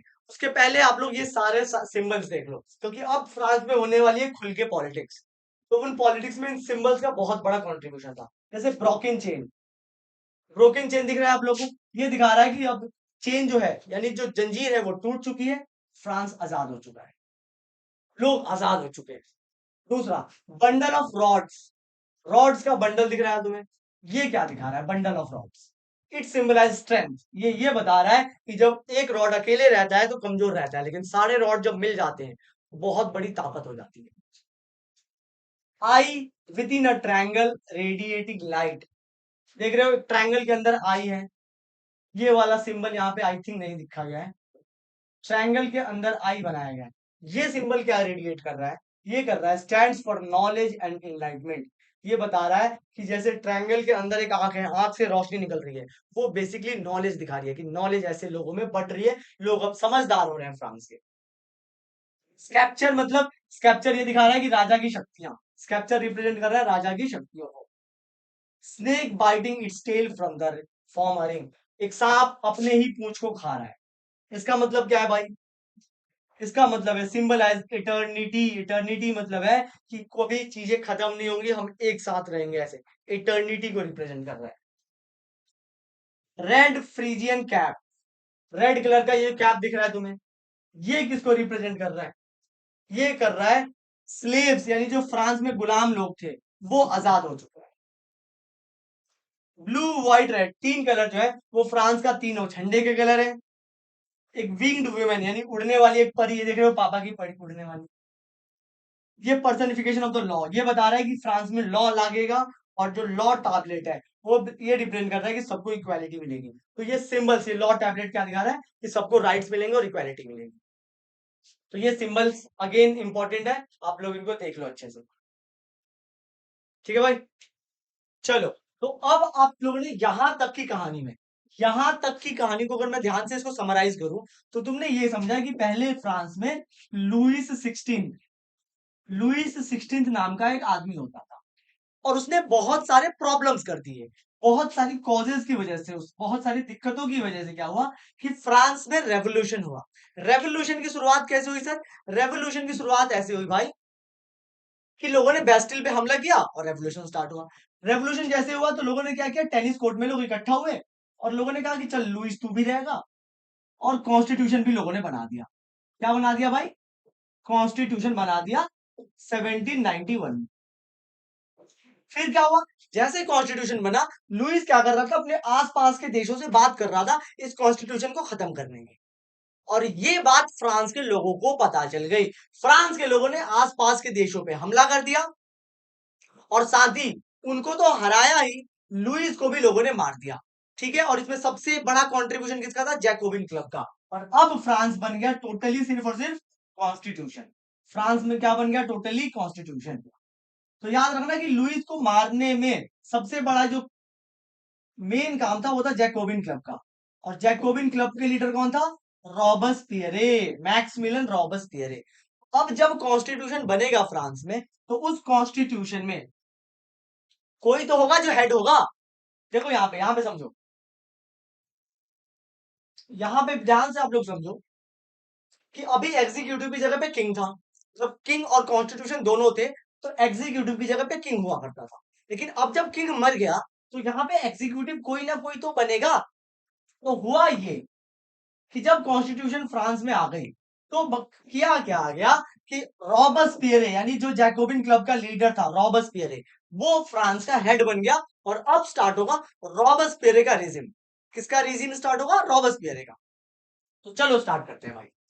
The reign of terror, यानी 1793 से 1794, एक साल तक भैया रॉबस्पियरे रहा। और उसके रिजिम को कहते हैं रिजिम ऑफ टेरर, यानी कि बिल्कुल टेरर था उस, जब तक वो फ्रांस का राजा बन के रहा। राजा नहीं कहेंगे उसको, administrator.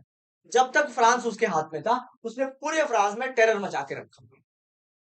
The reign of terror was a period when Robespierre controlled France with harsh punishments. रॉबस्पियरे ने जब फ्रांस को अपने हाथ में लिया, तो उसे कहते हैं reign of terror. His enemies, including nobles, clergies, and even his own supporters, were arrested and executed by guillotine. भाई उसने क्या किया?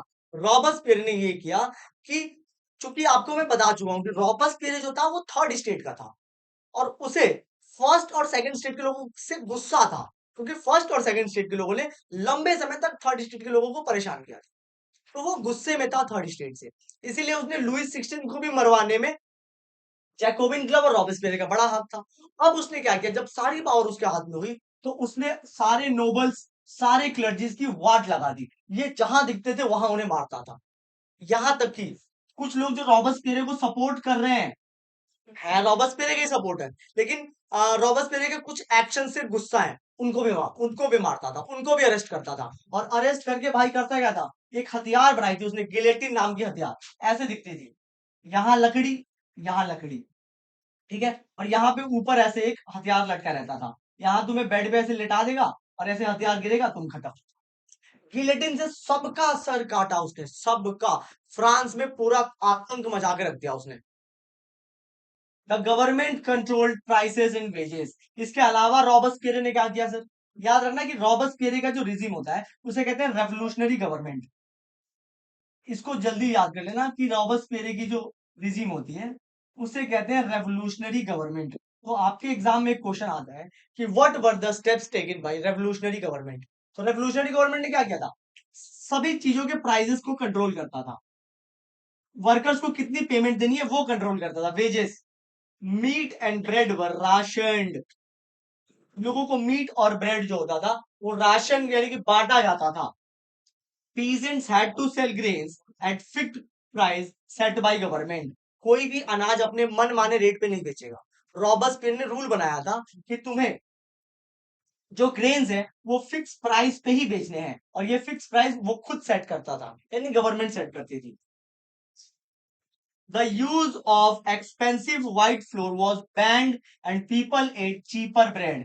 पहले रॉबस्पियर के आने से पहले फ्रांस में जो फर्स्ट और सेकंड क्लास के लोग थे वो महंगे आटे खाते थे, और थर्ड स्टेट के लोग चीप आटे। लेकिन रॉबस्पियर जैसे आया उसने जो एक्सपेंसिव व्हाइट फ्लोर होती थी यानी महंगे वाला आटा उसे उसने बैन कर दिया। कहा ये चलेगा ही नहीं, सब लोग सेम चीज खाएंगे। तो ये कुछ रॉबस्पियर ने स्टेप्स उठाए। एवरीवन वाज कॉल्ड सीटीओएन, और सबको बेटा एक ही चीज कहा जाता था, सिटीजन। पहले फ्रांस में क्या होता था? पहले मैडम और सर होते थे।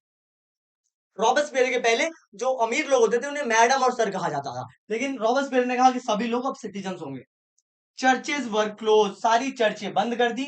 इसके अलावा उन चर्चों में उसने बना दिया बैरिक, जहां पे सेना रहेगी, या फिर गवर्नमेंट ऑफिस बना दी। चर्चों से उसे बहुत ज्यादा गुस्सा था, क्योंकि जो चर्च में जो लोग काम करते थे वो फर्स्ट स्टेट के लोग होते थे, और यही वो लोग थे जो थर्ड स्टेट के लोगों को परेशान करते थे। तो इसीलिए इसने सारे चर्च बंद करवा दिए। Robespierre extreme actions led to his arrest. उसने पूरे फ्रांस में एक साल में ऐसा तांडव मचाया, मतलब फर्स्ट स्टेट सेकंड स्टेट के लोगों को इतना ज्यादा मारा, सारी चर्चें बंद करवा दी, इतना ज्यादा उसने परेशान कर दिया कि लोग गुस्सा होके उसके खिलाफ एक्शन कर दिया। और आपको पता ही है कि फ्रांस में जुडिशियरी जो थी वो बिल्कुल इंडिपेंडेंट थी। तो जुडिशियरी ने क्या किया? रॉबस्पियर को ही फांसी की सजा दे दी, और ये जो उसने हथियार बनाया था गुलेटिन, उसके हथियार से ही उसे काट दिया गया जुलाई 1794 में। और ऐसे करके रॉबस्पियर का रिजीम खत्म हो गया। लेकिन रॉबस्पियर का रिजीम जाना जाता है किस लिए? उसने बहुत कुछ काम किया, जैसे कि व्हाइट फ्लोर्स बैन कर दिए, फिक्स प्राइस पे आटे बिकते थे। इसके अलावा जो अमीरों को वोटिंग राइट्स मिलता था और गरीबों को नहीं मिलता था, ये भी रॉबस्पियर ने खत्म कर दिया। तो बेसिकली इसने बहुत ज्यादा स्टेप्स उठाए थे गरीबों के फेवर में। इसके अलावा सबसे पहली बार स्लेवरी भी इसने खत्म की थी। अब तुम लोग सोचोगे सर स्लेवरी क्या है? वो हम लोग नेक्स्ट स्लाइड में डिटेल में पढ़ेंगे, अगले स्लाइड्स में। ठीक है?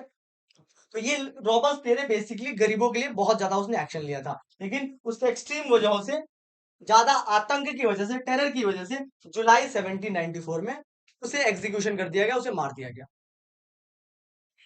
अब आता है कि सर रॉबस्पियर मर गया तो क्या हुआ? फिर फ्रांस की गवर्नमेंट में कौन आई? तो फ्रांस में तब आई भाई डायरेक्टरी रूल। जैसे रॉबस्पियर की डेथ हुई, फ्रांस में आया भैया डायरेक्टरी रूल। ये डायरेक्टरी रूल क्या होता है समझो। आफ्टर रॉबस्पियर फॉल, जैसे रॉबस्पियर की मृत्यु हुई, a wealthier middle class to control of France. जब तक रॉबस्पियर था तब तक पूरे फ्रांस में 1793 से 1794 के बीच, यानी इस टाइम पीरियड में पूरे फ्रांस से फर्स्ट स्टेट और सेकंड स्टेट के लोग भाग के जा चुके थे। सब लोग भाग के जा रहे थे। रॉबस्पियर के मरने के बाद फर्स्ट और सेकंड स्टेट के लोगों को ये बात पता चली कि अब हम लौट सकते हैं, अब हम फ्रांस में आ सकते हैं वापस। तो वो फ्रांस में आए और उन्होंने गवर्नमेंट के ऊपर अपना कंट्रोल कब्जा कर लिया, अपना कंट्रोल बना लिया। किसने? वेल्दियर मिडिल क्लास के लोगों ने। A new constitution was introduced which denied to vote the non-propertied section of the society। और रॉबस्पियर ने आपको बताया था मैंने कि रॉबस्पियर ने क्या कर दिया था? ये कर दिया था कि प्रॉपर्टी हो या ना हो सबको वोटिंग राइट मिलेगा। जैसे डायरेक्टरी रूल आई इसने ये वाली चीज हटा दी, यानी कि अब फिर से वही चीज हो गई, जिसके पास पैसा है उसी को वोटिंग राइट्स मिलेगी। समझे? तो रॉबस्पियर की जो चेंज थी, यानी कि नॉन प्रॉपर्टी वालों को वोटिंग राइट देने वाला, वो उसने हटा दिए डायरेक्टरी रूल में। अब सिर्फ पैसे वालों को ही वोटिंग राइट्स देंगे। ये डायरेक्टरी रूल क्या है सर? डायरेक्टरी रूल एक बार समझा दो अच्छे से। तो डायरेक्टरी रूल समझना है तो समझो। डायरेक्टरी रूल को अगर तुम्हें समझना है तो समझो यहाँ पे ध्यान से। डायरेक्टरी रूल को अगर आपको समझना है भाई तो यहाँ पे ध्यान से समझो।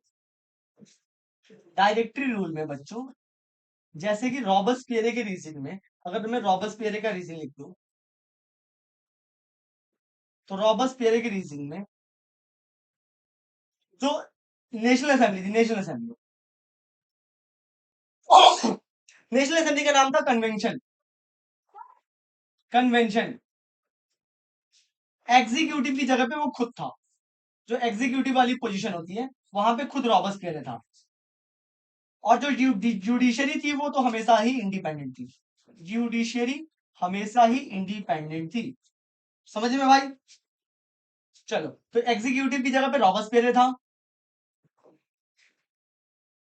जुडिशरी इंडिपेंडेंट होती थी, और लेजिस्लेटिव की जगह पे कन्वेंशन रखा था उसने। डायरेक्टरी रूल में क्या चेंज हुआ? डायरेक्टरी रूल में ये चेंज हुआ कि लेजिस्लेटिव की जगह पे अभी भी नेशनल असेंबली है, जुडिशरी अभी भी इंडिपेंडेंट है, और जो एग्जीक्यूटिव होता है भाई, जिस एग्जीक्यूटिव की जगह पे पहले रॉबस्पियर होता था, अब उस एग्जीक्यूटिव की जगह पे 5 लोगों को रखा गया, 5 मेंबर्स रखे गए। सर 5 मेंबर्स क्यों रखे गए एग्जीक्यूटिव की तरफ से? देखो ध्यान से समझो, 5 मेंबर्स एग्जीक्यूटिव क्यों रखा गया? क्योंकि अब तक फ्रांस में जो एग्जीक्यूटिव की पोजीशन है वो एक ही आदमी संभालता था। फिर से समझो यहाँ पे, जब तक राजा था, फ्रांस का किंग लुइस 16, तब तक एग्जीक्यूटिव की जगह पे देखो कौन था? सिर्फ किंग था। जब किंग हट गया तो एग्जीक्यूटिव की जगह पे कौन आया? रॉबस्पियर।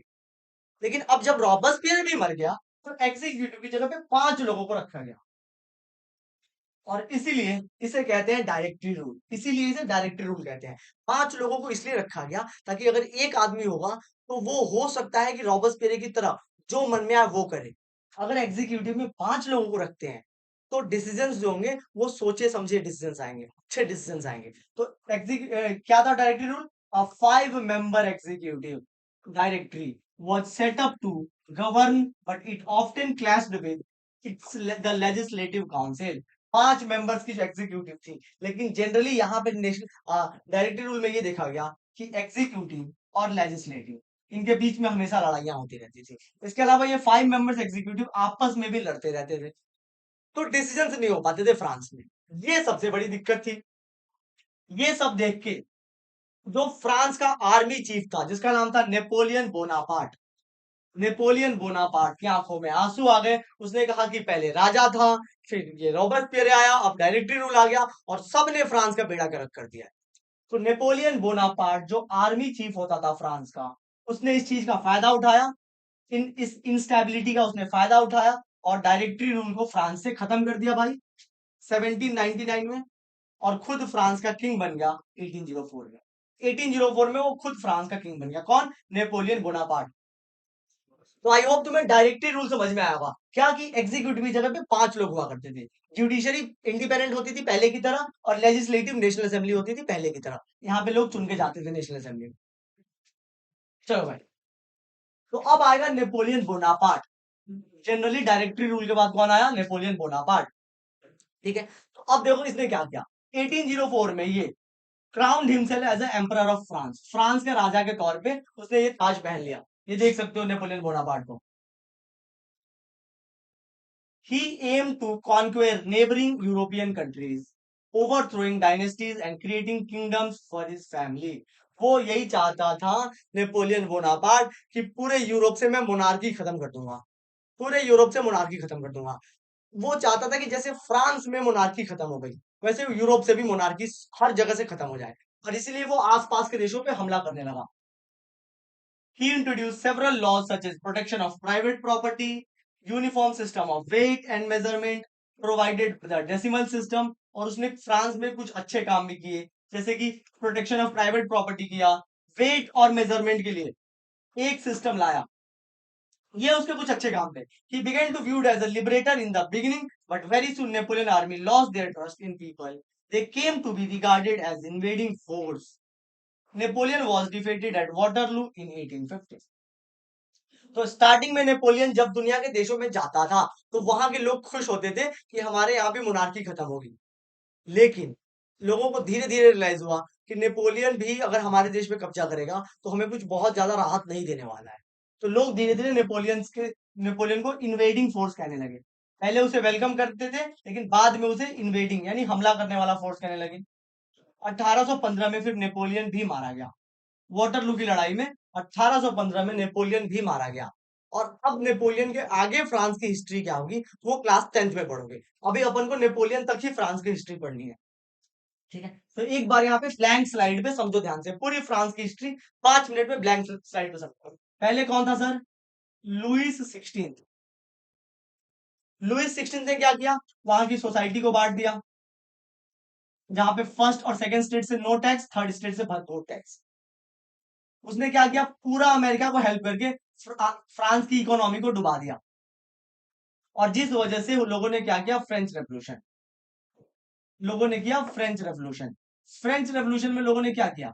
किंग से बोला कि तुम्हारी पावर्स को हम हटाएंगे और कॉन्स्टिट्यूशन लाएंगे। तो कुछ दिनों तक किंग प्लस कॉन्स्टिट्यूशन चला।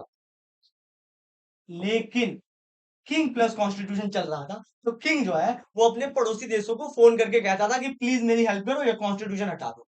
जब लोगों को ये बात पता चली तो लोगों ने किंग को मार दिया। लुइस किल लोगों ने किंग को मार दिया और अब बच गया फ्रांस में सिर्फ कॉन्स्टिट्यूशन।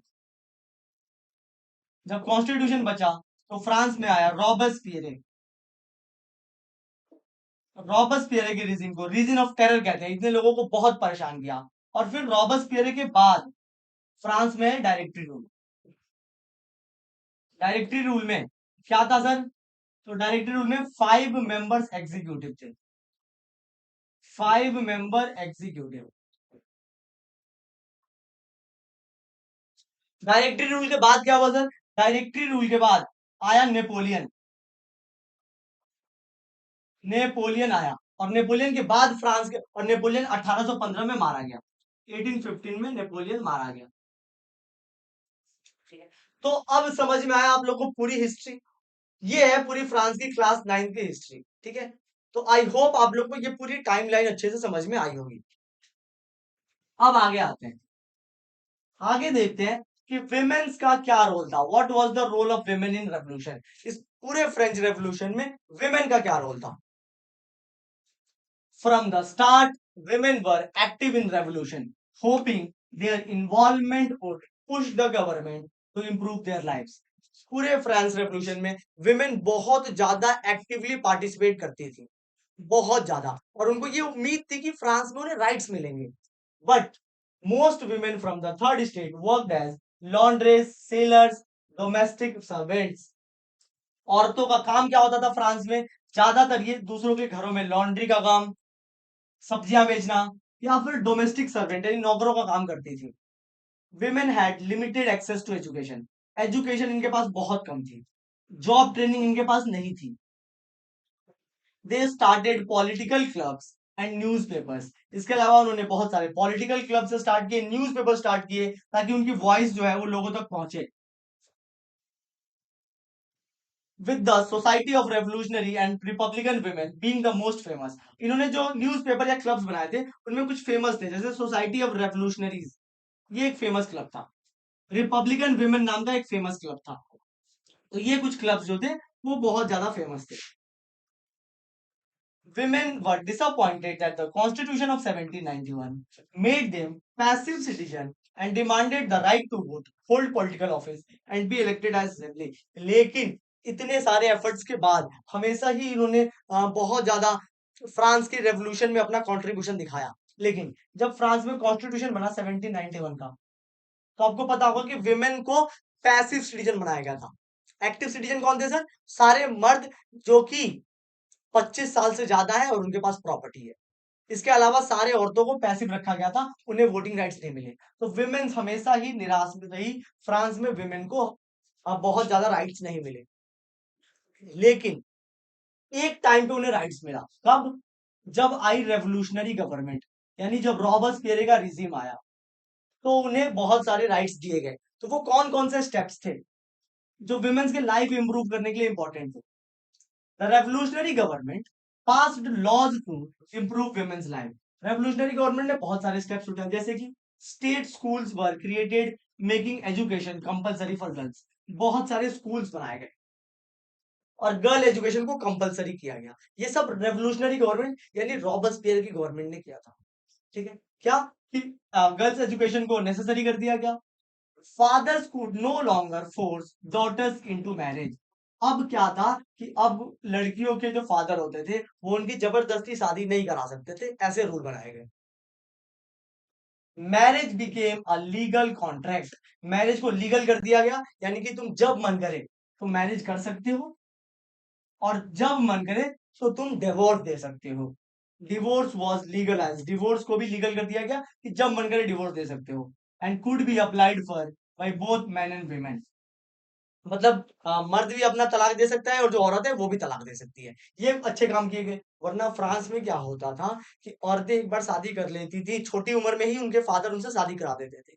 और जब शादी कर लेती थी तो पूरा डोमेस्टिक वायलेंस होता था, छोटे छोटे काम कराए जाते थे उनसे और वो डिवोर्स भी नहीं दे पाती थी। तो यहाँ पे क्या कर दिया गया, डिवोर्स को लीगल कर दिया गया और उनके फादर सब उनकी शादी जबरदस्ती नहीं करा सकते, ऐसा लॉ बना दिया गया। Women could train for jobs. औरतों को जॉब्स दी गई, वो आर्टिस्ट बन सकती थी, अपना बिजनेस चला सकती थी। और फाइनली बहुत सालों बाद 1946 में, समझ सकते हो, बहुत सालों बाद वुमेन्स को वोटिंग राइट्स मिले। तो ये वो स्टेप्स हैं जो वुमेन्स के लाइफ को इंप्रूव करने के लिए लिए गए थे। तो अब हम लोग एक नया टॉपिक पढ़ेंगे, वो है एबोलिशन ऑफ स्लेवरी। तो सबसे पहले आप लोग बच्चा ये समझो कि स्लेवरी क्या होता है। देखो ध्यान से, आपको तीन रीजन समझने होंगे, तीन एरियाज आपको समझने होंगे। तो पहले ये समझो, ये जो इलाका दिख रहा है आपको मैप में, मैं दूसरे पेन से मार्क कर देता हूँ। ये जो इलाका आपको मैप में दिख रहा है, वर्ल्ड मैप में, यह इलाका है अफ्रीका का। कौन सा इलाका है? अफ्रीका का। जो ट्रायंगल शेप में है वो अफ्रीका का इलाका है। यह जो इलाका दिख रहा है राउंड शेप में, ये इलाका जो है यह है यूरोप का इलाका। और यहाँ पे जो आपको राउंड शेप दिख रही है, ये है कैरेबियन इलाका। कैरेबियन मतलब जो बच्चे क्रिकेट देखते होंगे, वेस्ट इंडीज टीम पता होगी, तो वही उसे कैरेबिया कहते हैं। तो ये कैरेबियन इलाका है। ये तीन इलाकों को आप ध्यान से समझो। Europeans were unwilling to work in Caribbean colonies leading to labour shortage on plantation.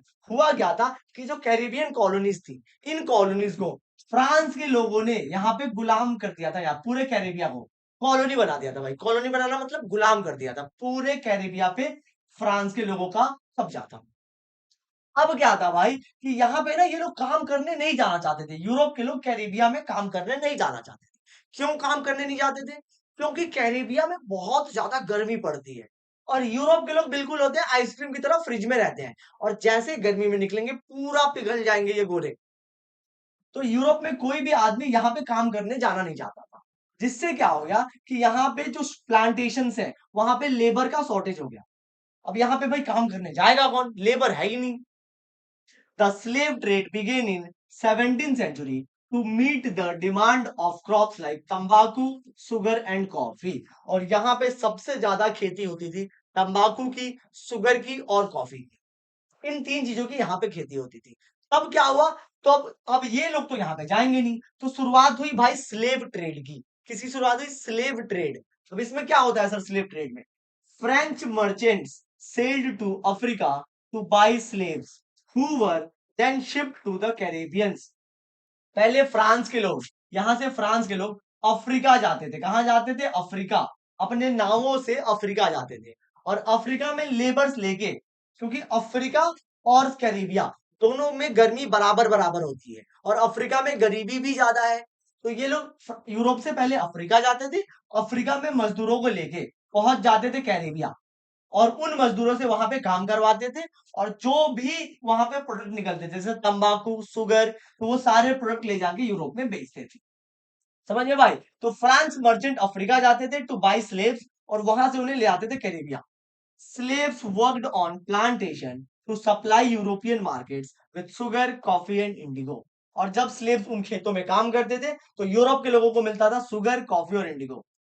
Port cities like Barbados, nineties grow wealthy from the slave trade, और इस स्लेव ट्रेड की वजह से फ्रांस के दो शहर, पहला शहर बार्डियोक्स और दूसरा नाइन्टीज, ये दोनों शहर बहुत ज्यादा अमीर हो गए।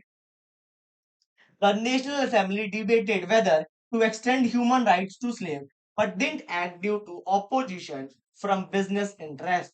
हमेशा नेशनल असेंबली में बहस होता था कि जो हम स्लेव्स लेके जा रहे हैं, ये स्लेव्स लगभग 3 महीने तक नावों में जानवरों की तरह भर के यहाँ पहुंचते थे। जब ये कैरेबिया में पहुंचते थे तो इनको कोई पेमेंट नहीं मिलता था, इन्हें दिन दिन भर काम कराया जाता था और बदले में खाना मिलता था। आप केजीएफ मूवी देखी होगी, केजीएफ मूवी में जैसा सीन था वैसा ही बिल्कुल सीन था यहाँ भी स्लेव्स का। इन 1794 the Jacobian regime abolish slavery. जब रॉबस्पियरे आया था, रॉबस्पियरे आपको याद है ना कहानी में, जो गरीबों का नेता था जैकोबिन क्लब का, तो रॉबस्पियरे जब आया तो उसने स्लेवरी खत्म कर दी 1794 में। लेकिन नेपोलियन जैसे आया, नेपोलियन ने स्लेवरी को फिर से स्टार्ट कर दिया, क्योंकि नेपोलियन एक बिजनेसमैन था। अगर स्लेवरी खत्म हो जाएगी तो यूरोप में कॉफी शुगर केन कैसे पहुंचेगा, और जब यूरोप में ये सामान नहीं पहुंचेंगे तो बेसिकली फ्रांस को पैसा कहां से आएगा। ये पूरा बिजनेस था भाई।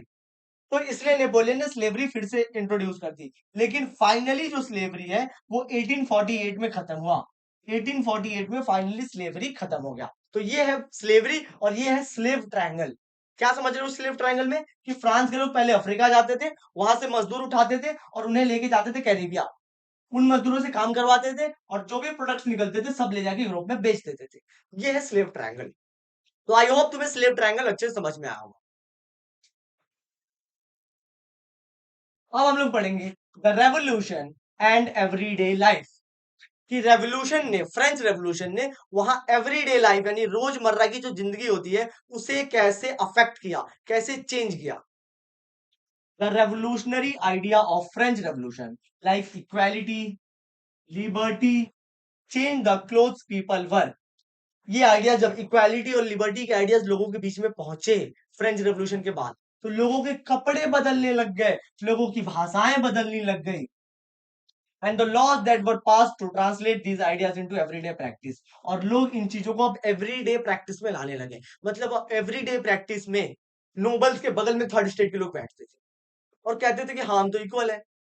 इसके अलावा after the storming of Bastille in 1789, abolition of censorship came into effect. Censorship खत्म हो गया, मतलब किताबें जो मन में आए वो लिखते थे किताबों में, सेंसरशिप हमेशा के लिए खत्म हो गया। Now they can write books, वे लोगों ने किताबें लिखनी शुरू कर दी, पब्लिक एक्टिविटीज करने लग गए बिना किंग के अप्रूवल के। तो ऐसे करके रेवोल्यूशन ने क्या किया, एवरीडे लाइफ को अफेक्ट किया। कैसे, कि वो लोग बुक्स लिखने लग गए, पब्लिक एक्टिविटीज करने लग गए। The Declaration of Rights of Man and Citizen proclaimed freedom of speech and expression as natural rights. अब लोगों को समझ में आया कि जो फ्रीडम ऑफ स्पीच है, यानी कुछ भी बोलने की आजादी है, ये बिल्कुल हमारा नेचुरल राइट है, हम इसे नहीं छोड़ेंगे।